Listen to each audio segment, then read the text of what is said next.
As leaders, we must remain calm and master our emotions rather than falling victim to them. Let me explain. My name is John, and you're listening to the Tech Leader Pro podcast. It is week 46 of 2025, and you're very welcome.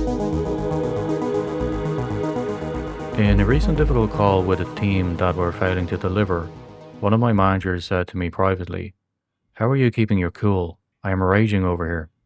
The team in question were late delivering an important feature and were consumed by their own stress.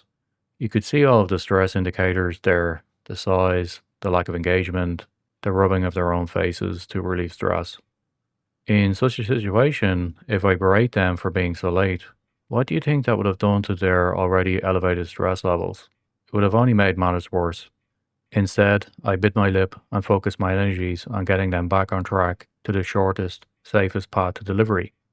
In such a situation, you need to think clearly as a team are no longer doing so.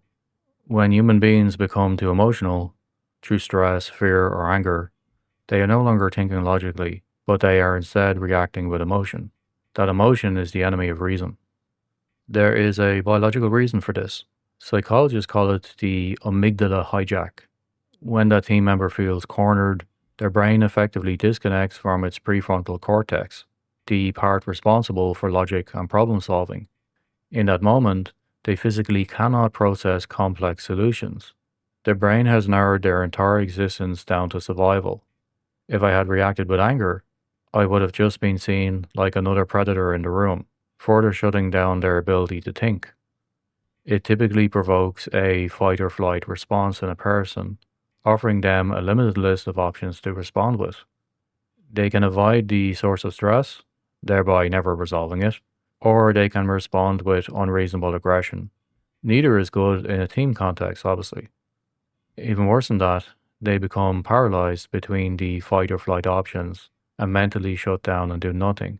This is very common under high stress. Leaders do not have the luxury of shutting down under such circumstances, as it is their job to guide the team forward no matter what.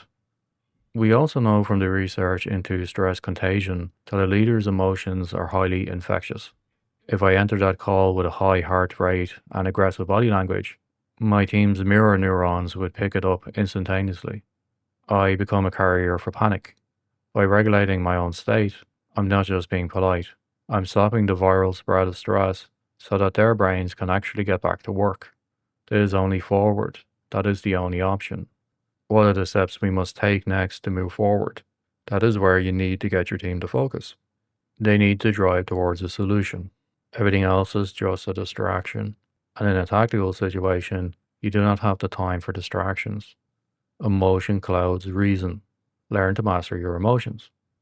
A great way to do this is to place yourself in a simulated high-stress situation, for example, in games or sports, which will teach you how to think quickly and clearly under pressure.